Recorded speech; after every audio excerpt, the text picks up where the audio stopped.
Well, hello, folks. I hope you're having a good week. Well, I had a good week, and I wish you a great weekend. Yeah, so recently I did a bunch of videos I didn't put up. Um, it's hard to make these short, especially when I'm kind of doing my video sitting here at the desk off the cuff without a script or anything like that. I probably should make notes and talk to you off of those notes because some of the things I'm talking about in these videos aren't that simple. They're complex and involved and probably go against the grain for most people.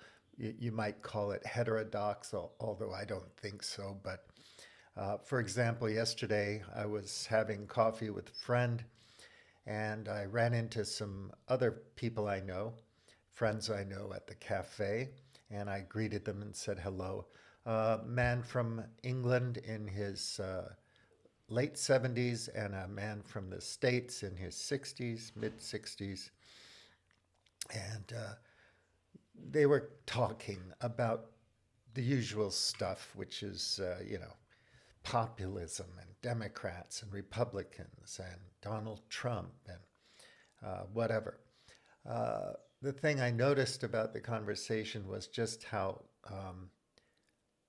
well I knew or think I know, uh, what sources of information they're accustomed to paying attention to on a daily basis. Recently, I got a PC because I needed another laptop for something. And I just bought a Lenovo normal laptop. And before I converted it to Linux, I was playing around with Windows 11 for a while just to see what it was like because I haven't used Windows in decades. So it was eye opening. I noticed all the slop. In Europe, you get less slop because there's more regulation, and Europe has just recently implemented its own Linux based software systems for enterprise and for government. They're trying to break away from the tech hegemony of the United States, US companies like Google and Facebook and Microsoft and so on, and have greater sovereignty in the tech domain. And it's a good move. I think it's really important for regions and countries around the world to do that. Um, anyway, it's kind of like it gives me hope when I see that. So,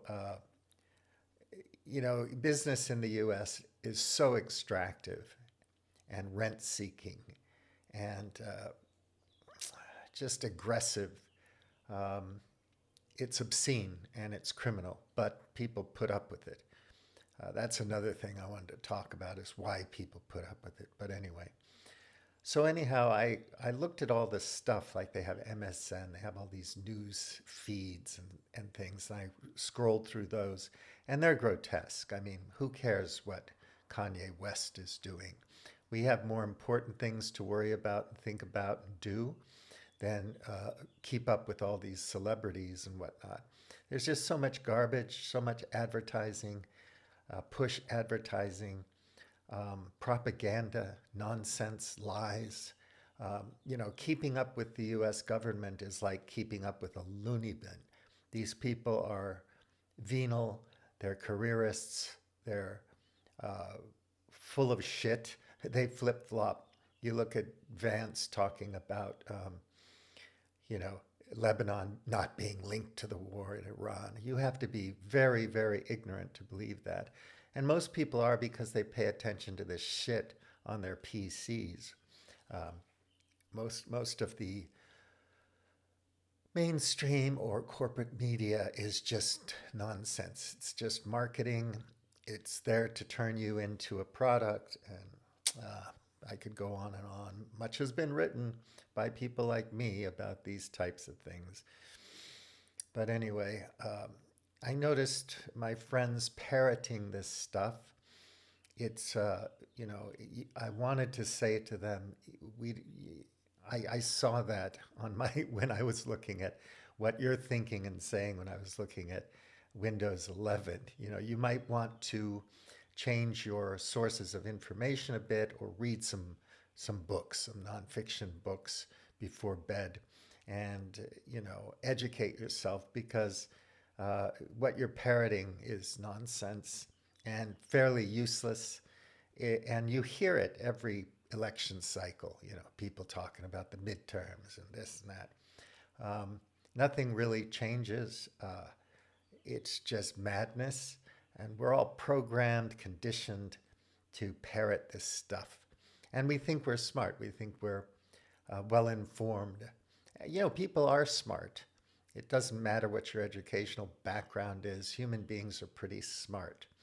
They're not wise necessarily, or brilliant, or good, or whatever other criteria you want to lay on that. But people are smart, and you can be a smart person, a successful person, and just spout nonsense all day that you heard from the media, which is unfortunate, because this is one of the ways they pacify us.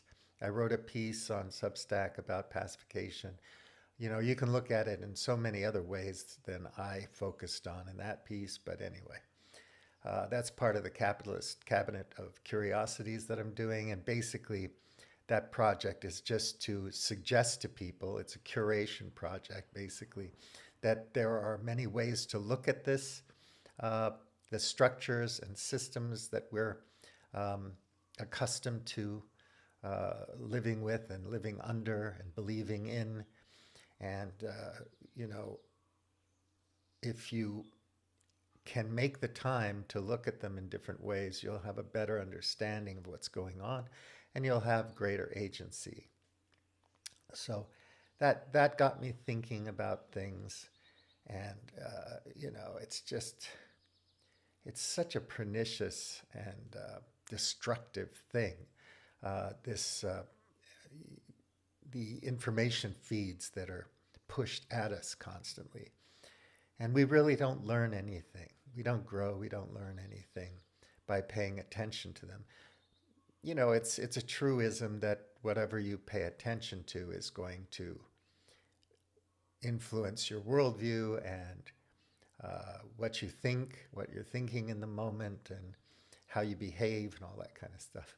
So, and we can't pay attention to everything. We're all not Renaissance people that can do everything. When some people talk about, scientists and physicists talking about this, that, or the other new agey thing,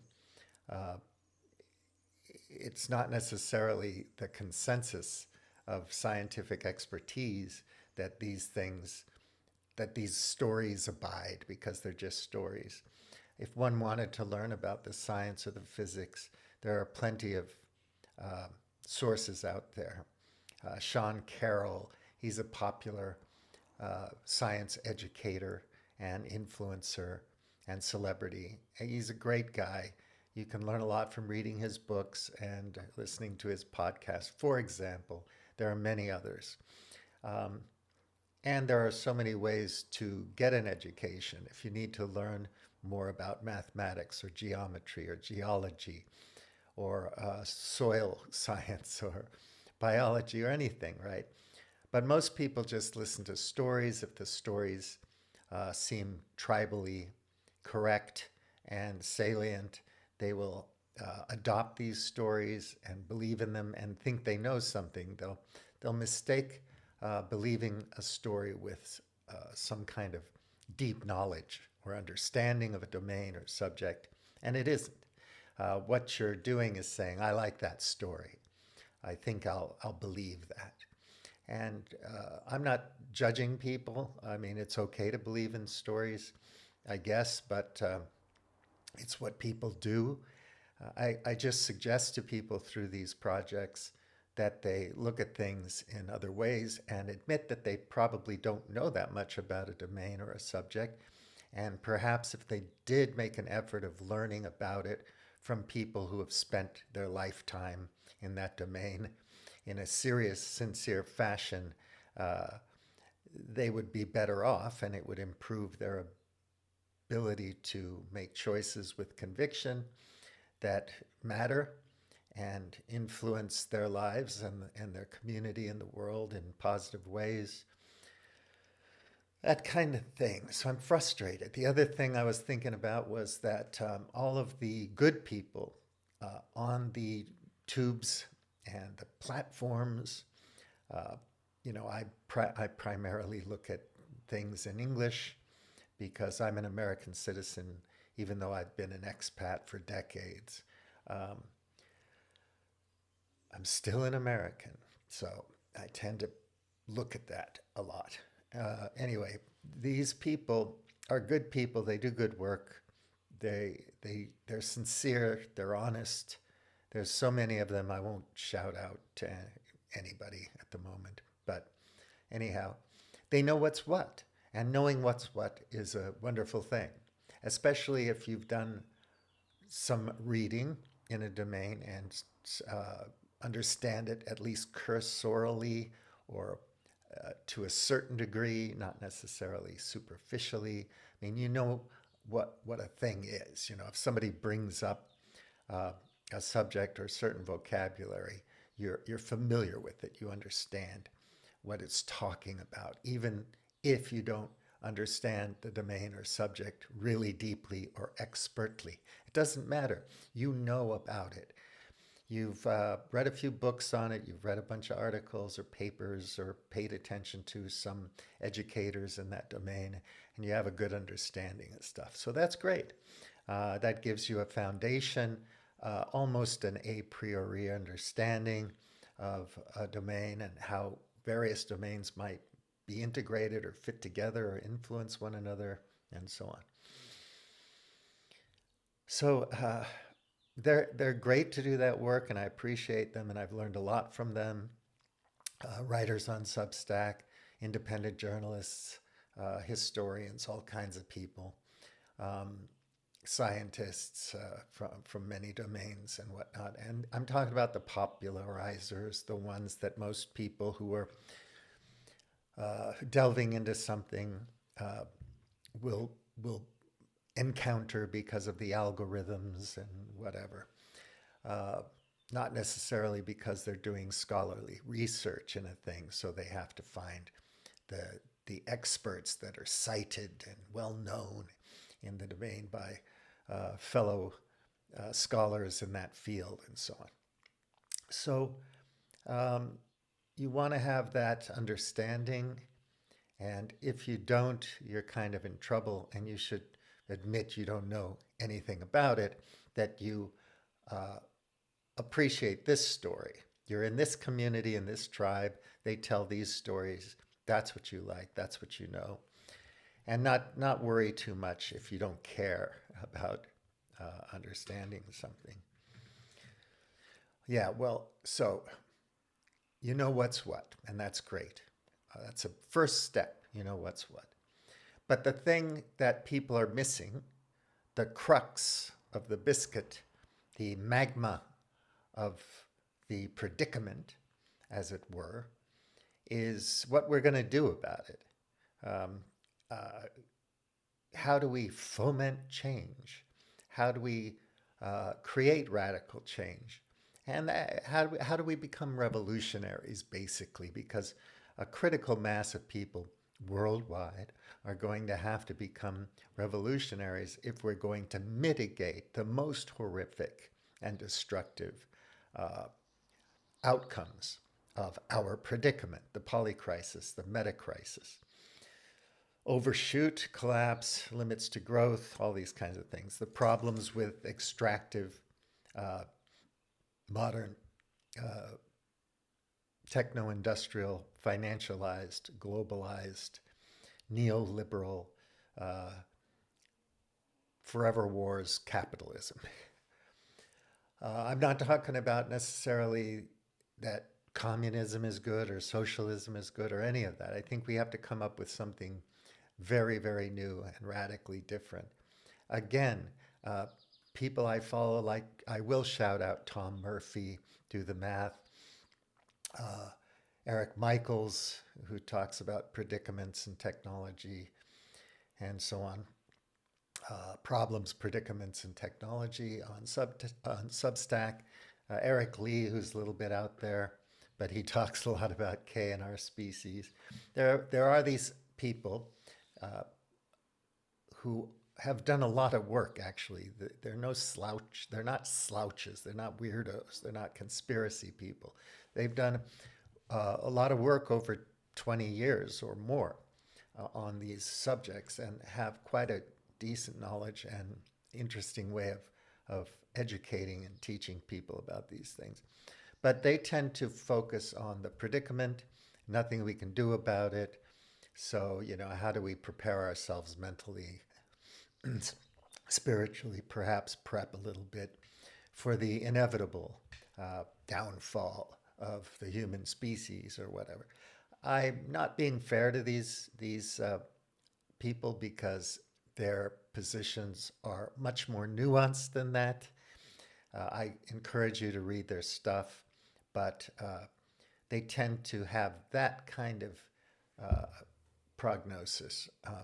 My thing is, people have to do something with their time. So if you're going to have a hobby that matters, you might as well do something that limits and the destructive elements of our system that creates peace and health, both for people and for the environment, for living systems.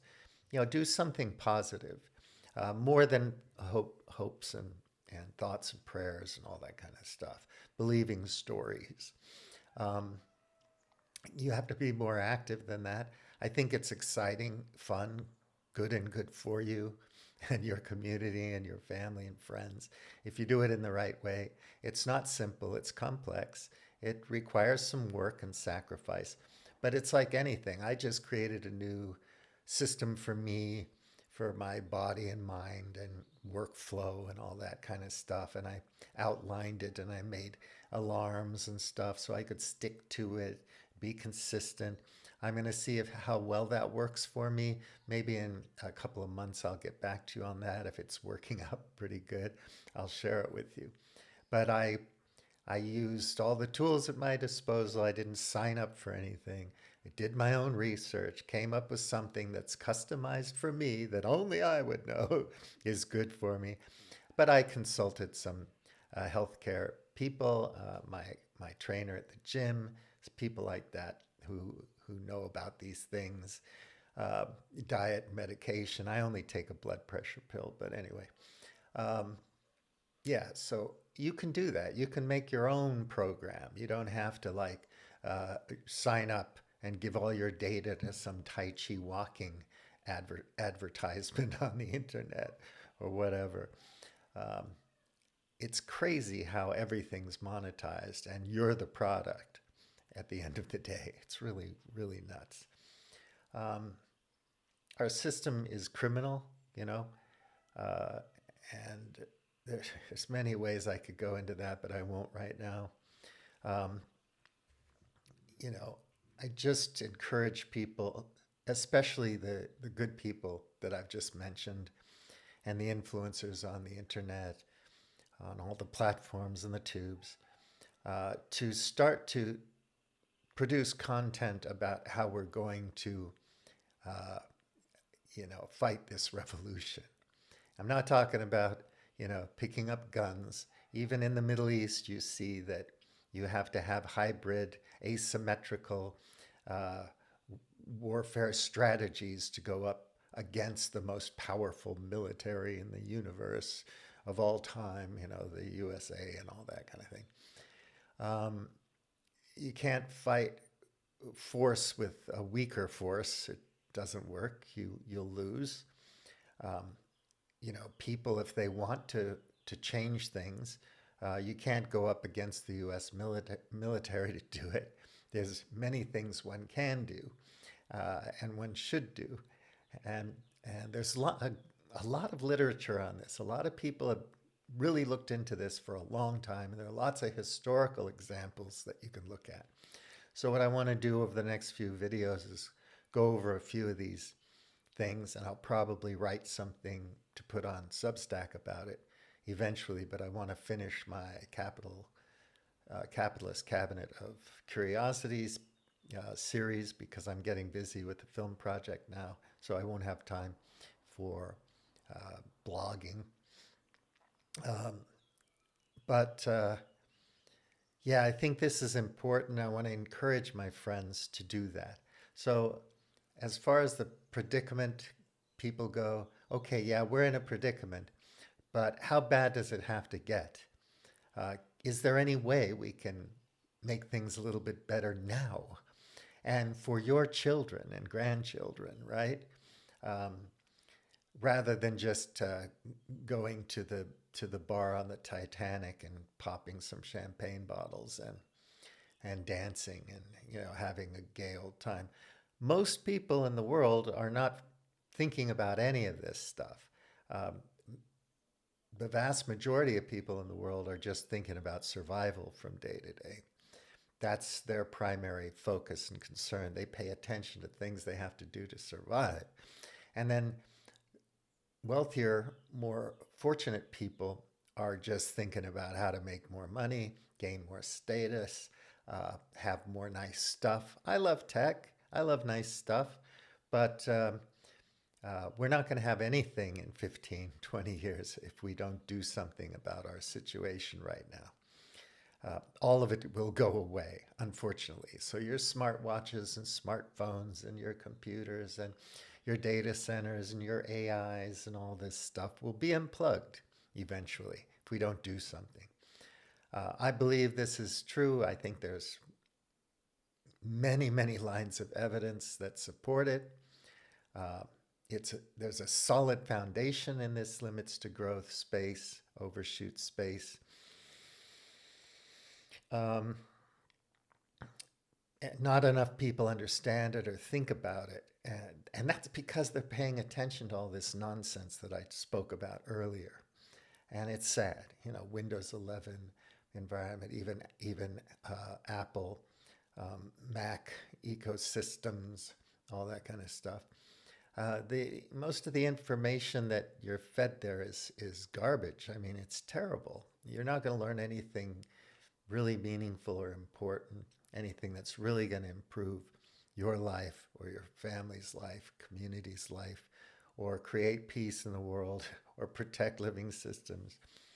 Looking at that nonsense, it's a waste of time. It's a very clever, stealthy way of monetizing you, extracting wealth from you, um, taxing you, charging you rents, and it's pernicious and it's dangerous. It's a huge threat to your mental health and physical health. But there's so many ways to talk about it, and that's what I try to do in my pieces is show you multiple perspectives on it. So I'm curating perspectives. You can either look into it deeply or not, but at least you'll know about it. You'll know there's somebody out there who's looked at a thing in a particular way very deeply and considerately. And you'll say, oh, that exists, that perspective exists. Maybe I should think about that. Or, take that into consideration rather than sitting down at the cafe and parroting MSNBC. Hi, Poncho.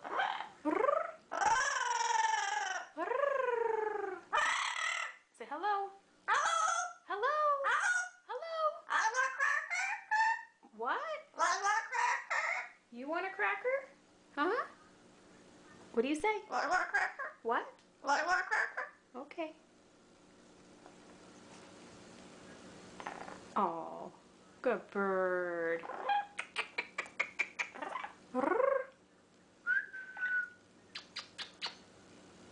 Is that good? Or MSN feeds on my Windows 11 computer, wherever they get the information. Uh, it's so parroted. You could find a thousand people within a stone's throw that are thinking the same way. Um, and I kind of wanted to say, what books have you read lately? Just as a point of conversation. What kind of periodicals do you read, or what platforms do you visit on the internet, and so on? What podcasts do you listen to? What documentary have you watched recently? So on. get an idea of where they're coming from and let them say it before you suggest that there are other uh, places they could look and pay attention to. I don't know how much of this I'm going to get through, but I'm going to start by reading notes here because I just wanted to say it clearly so you understand where I'm coming from rather than me just talking like I just did. Because I want to go through all this in the next few videos, and I'm hoping to keep each video about 20 minutes long or less. Because we don't have a lot of time, and anybody, the 5 people who watch this, I appreciate your time. Trust me, I really do. And I hope I'm providing some value to you.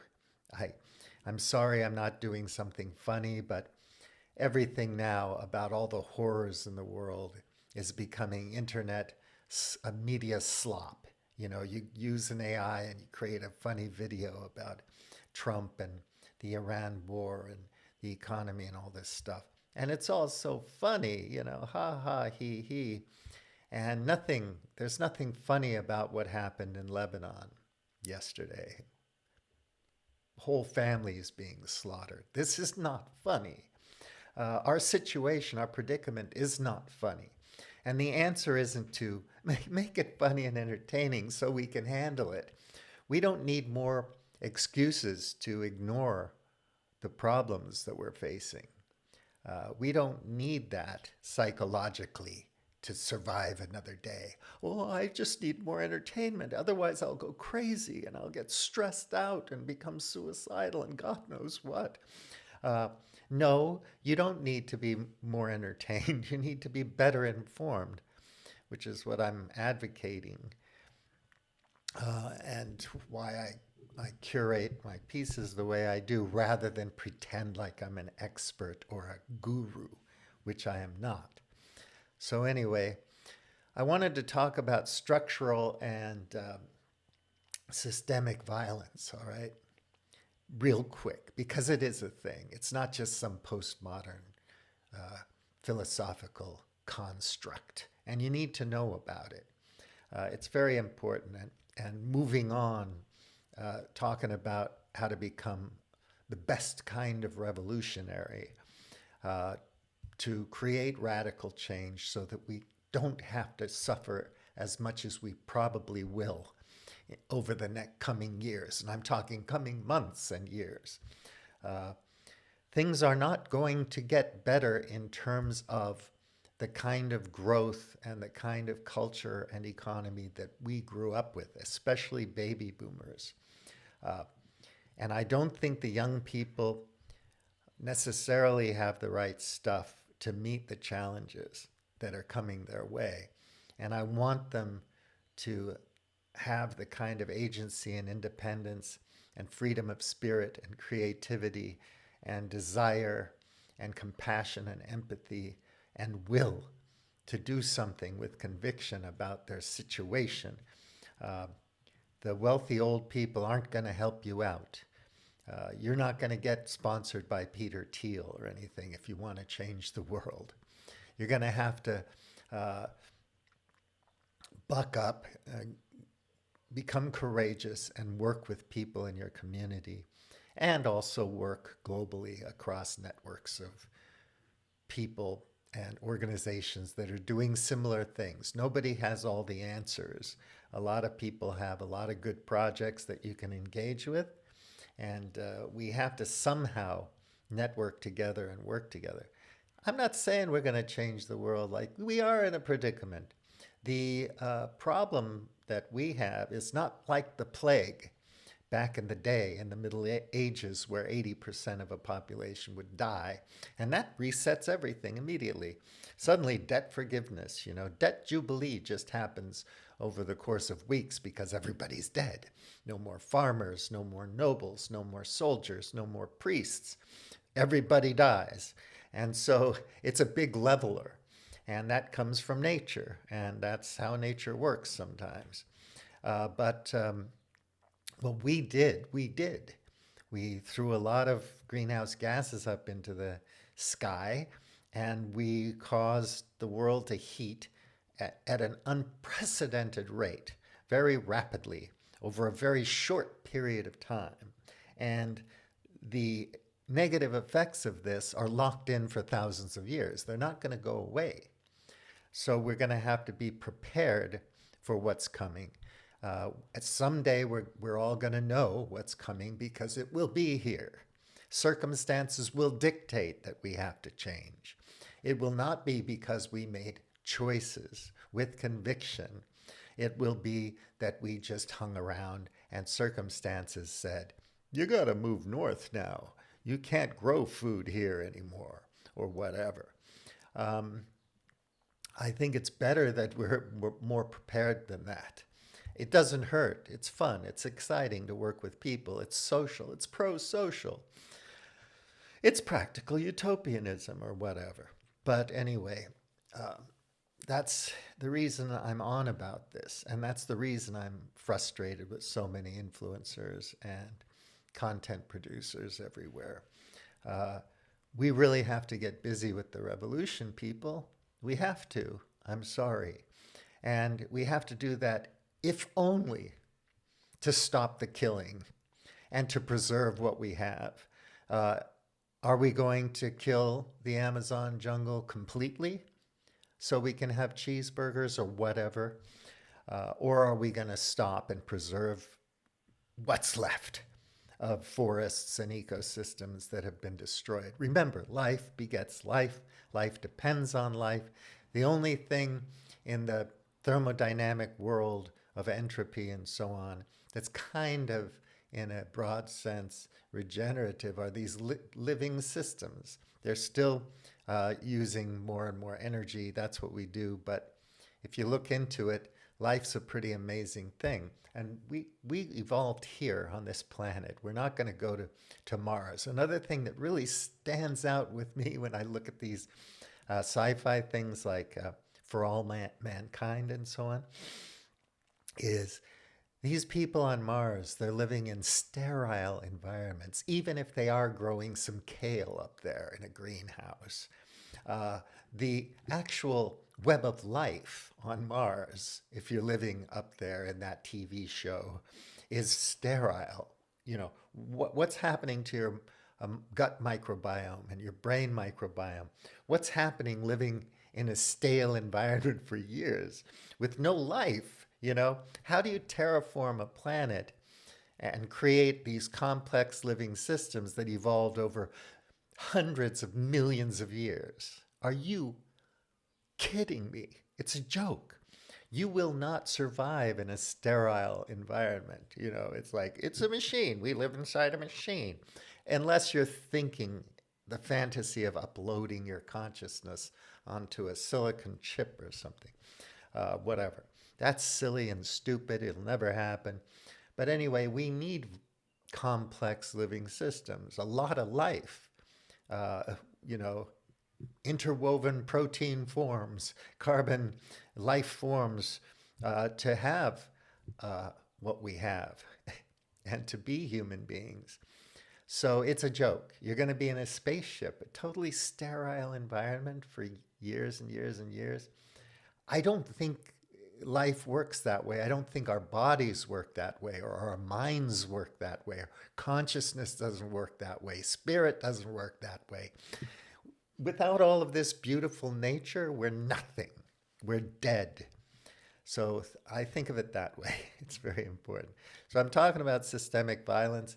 We're living in an extremely violent culture, even if everything's, you know, the better angels of our nature, and it's amazing that we can do all these things in these big cities and we don't kill each other and all that stuff. Bonobos and chimps are more violent than we are. We should count ourselves lucky and all that. But look, if you have ecocide, if you have an omnicidal system that's killing everything, that's violence, people. If you're sitting on your hands while innocent men, women, and children are being killed and destroyed or starved to death halfway around the world, that's violence. Inequality is violence. There's so many forms of it that are even kind of invisible. You hardly notice it, right? You have sexual predators in places. doing horrible things and serial killers and all that. These are outliers, but they're there. These are things we can well understand when they come out into the open. But the other things, the fact that we're destroying the soil and the oceans and the microplastic pollution and forever chemicals and all that, it is a form of violence. I'm sorry, it is. It's not the kind of violence that, well, you have a plan until you get punched in the face. It's not that. And it's worse than that, actually. So I'm going to go into that real quick, but not the whole thing. So in social science and philosophy, calling something structural means you aren't looking at the players, you're looking at the rules of the game. So I always talk about the capital code, the code of capital. I talk about hating the players and the game, and I'm talking about the big players who actually are trying to gain more control, more wealth at the expense. They're extractive, greedy, dark tetrad people, and their institutions, organizations, service providers, and professionals who, you know, manage and run the great game. This highly competitive system we have where people just go around the world and try to take other people's stuff, other people's labor, other people's lives in order to enrich themselves. They're greedy, profiteering pirates. And these people I don't like. And I don't like their game either.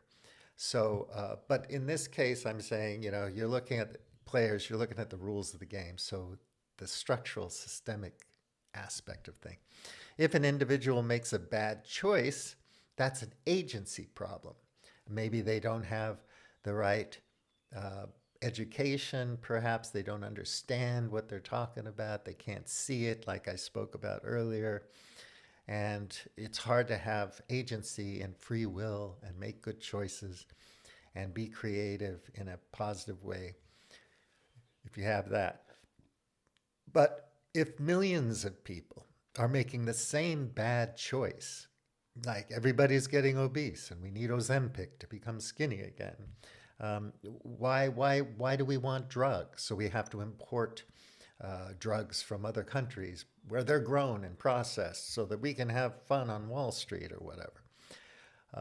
But if millions of people are making the same bad choice, and the bad choice could even be consumerism, it could be a lot of things, or facing the same bad outcome, you're looking at a structural reality.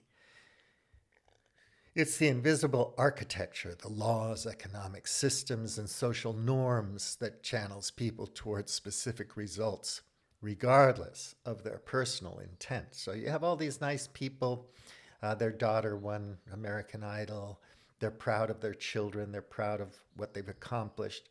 I'm happy for them. I want them to be proud. I want them to be happy. I want them to have these wonderful experiences.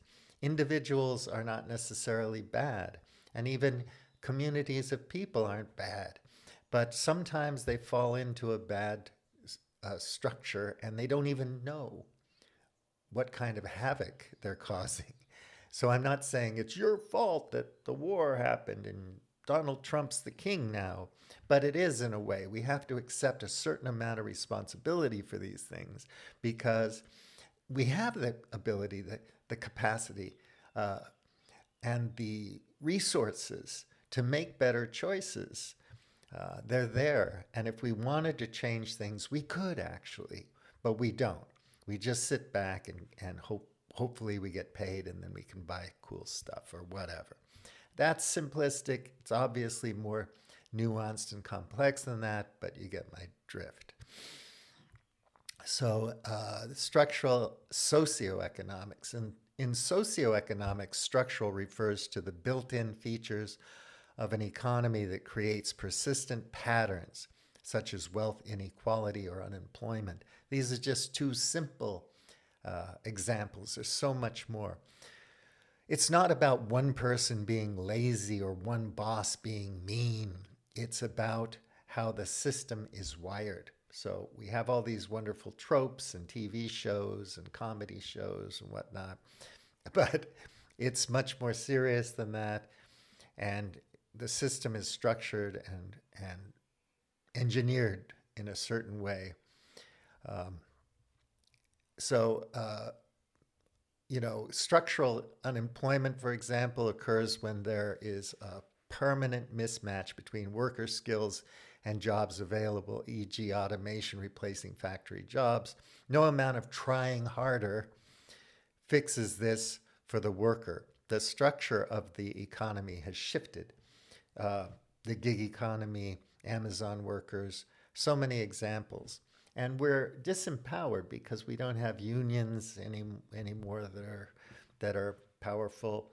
Private equity has hollowed out so much value for pensioners. It's just a horrible thing on so many levels. But anyway, these include all these systemic barriers like redlining in housing and unequal school funding, or just get rid of public education and have charter schools and private schools, monetizing everything, basically extracting rent from everything, turning everybody into a wealth producing unit for uber wealthy, a tiny community of uber wealthy people around the world. So, these structures ensure that even if every individual acted perfectly, the outcomes would still be unequal because the starting lines are miles apart. So the invisible hand and the pricing, Hayek's pricing mechanisms and all these things, it's full of shite. Even Hayek is very nuanced and brilliant, and even Adam Smith talked about having to pull back from the initial spurt of allowing markets to do their thing. Otherwise, you run the risk of these terrible outcomes. If you read these things carefully and actually read the primary sources, Wealth of Nations or whatever, and get some help understanding them and the language they were written in, the period of history and whatever, you can find these nuanced meanings there. You'll never find it on TV or in some article in The Economist. You're not going to learn about Adam Smith there, or anybody for that matter, all the good people and great people, whoever you might think. You've really got to do the reading if you're interested. And if you're not, just admit you don't know much. You like, oh, I know Adam Smith, Visible Hand, okay, but I really don't know much about him or what he was on about, really. Just admit it, and that's fine. It's okay not to know something. There's ignorance of something just because you've never been exposed to it or looked into it. And there's willful ignorance, where you pretend you know something about something but really don't want to know because it might go against your tribal beliefs or against your cherished cultural beliefs or whatever. So structural violence, coined by sociologist Johann Galtung in the 1960s, structural violence refers to harm caused by social structures that prevent people from meeting their basic needs. So people talk about what these might be. There is this idea of the commons, but there's also this idea of just, why don't we have a world where people basic needs are met? That's because wealth is being extracted from society and channeled into an elite. And, then they tell us they can't afford it. When they can print money, they can use military Keynesianism or modern monetary theory to have $1 trillion or $2 trillion or $20 trillion military budget. For what? So that they can go to other people's country and use other people's blood and treasure to loot those places. It's not for you, my friend. It's a big club and you're not in it. So these social structures prevent people from meeting their needs. Direct violence, somebody punches you, right? You get robbed, beaten, raped, whatever. There's an actor and a victim. It's quite simple. You go to court and hopefully the perpetrator gets punished properly and so on, and there's some justice. But structural violence, there's no actor pulling the trigger, but people die anyway, right? So no water or polluted water because you're poor and you live near certain industries that shorten your lifespan, that kill you because you're just on a low rung in the socioeconomic ladder. So if a country has enough food to feed everyone, but people starve because of market forces, as happened with the Irish potato famine, the British landowners were exporting food for profit, and a potato blight happened, and the local people starved to death. It was a horror story. If you read some books on the potato famine, it'll just make your blood boil. So that's structural violence. It is often slow violence, invisible, undramatic, and built into the status quo. So I'm always telling people, question the status quo. It isn't as good as you think, but you think it is because you had the opportunity to get into the UFC. Jesus helped you conquer your alcoholism and go to the gym every day. And hopefully you'll become a champion like Conor McGregor and have your own whiskey brand or business or whatever, give back to the community, become a millionaire. It's a lottery system. You may do that, but the vast majority of people won't. They won't make any money. They won't have any pension. They won't have any health care. So, but you believe it because Jesus saved you and all that kind of stuff. So a lack of access to clean water, preventable diseases in impoverished nations, or the disproportionate incarceration of specific demographics. Structural violence is silent. This is a quote. Structural violence is silent. It does not show. It is essentially static. It is the unprocess of liberation. So that's what Johann Galtung said. So this is what we're talking about, and no amount of Bill Gates' philanthropy in Africa has solved any problems in Africa. No mosquito nets, nothing. No vaccination schemes. Yes, it's helped a bit, for sure, with HIV and other things. And yes, it has helped, but it hasn't solved the structural problems. And so people are still starving to death in Africa. There are still tremendous problems across Africa. So no amount of white billionaire philanthropy is going to help people. They have to help themselves. They have to restructure their whole system. That's why this multipolar thing is a good project anyway.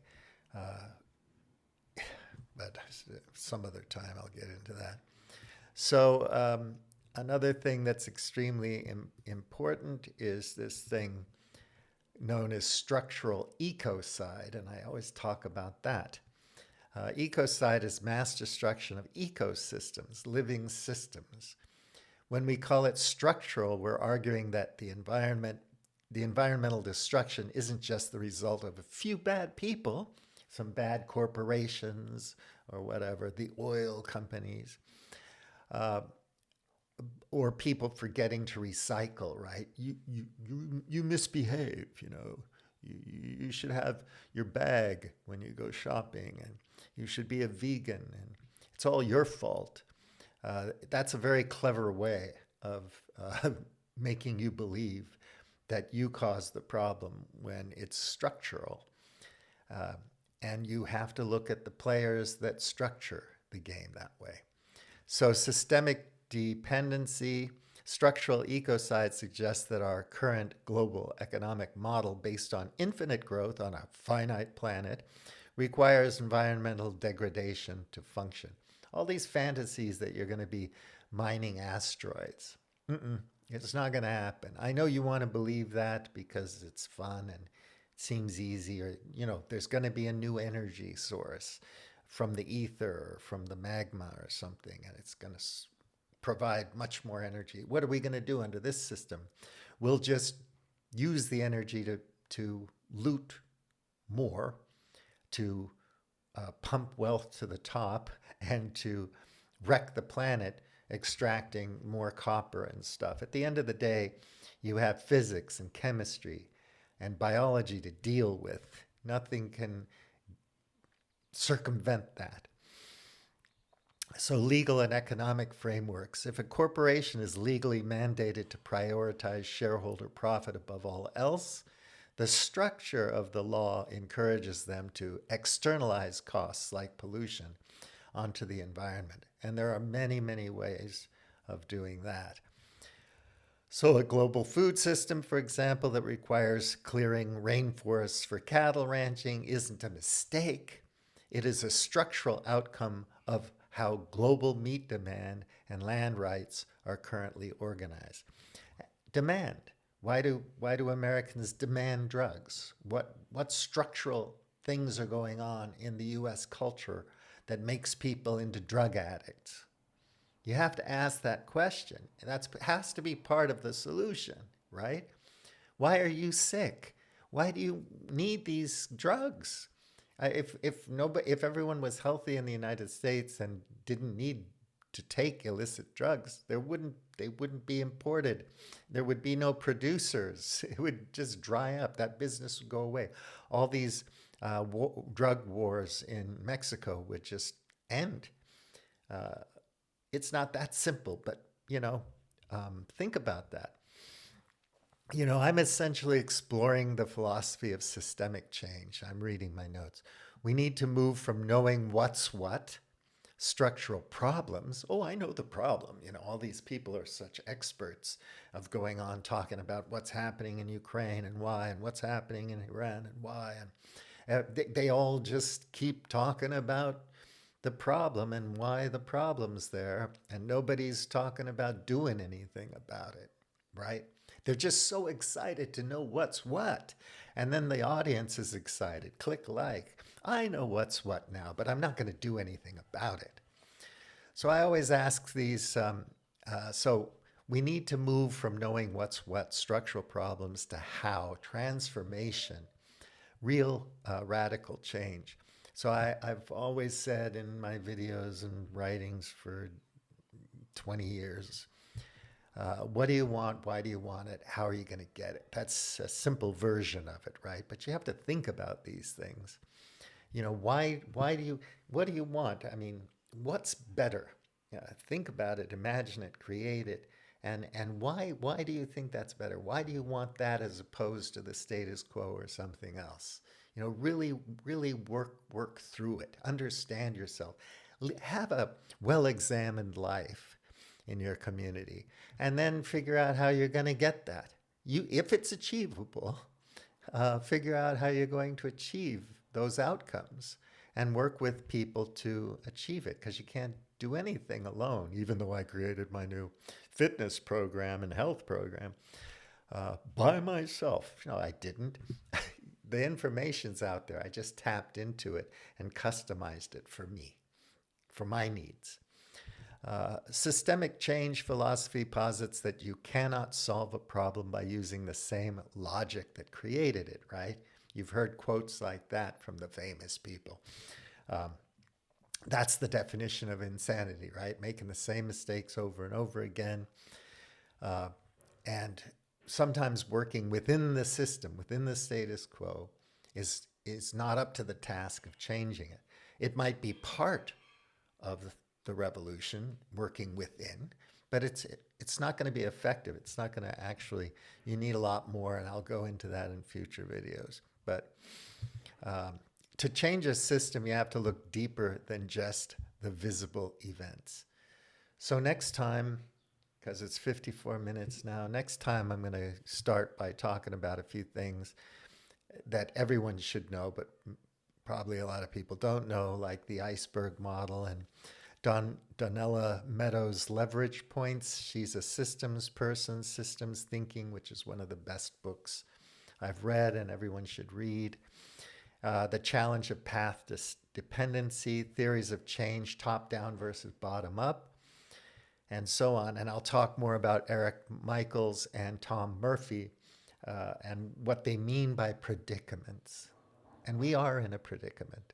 But I want to argue that we need to do more to lessen the pain and suffering, the violence, the systemic violence that exists today. And we can do more. It's within our reach. It's not out of our reach. We can do more, and we should do more. So, another one is psychological shields and identity protective cognition, things like that. But that's another one. So I'll go into those things in future videos.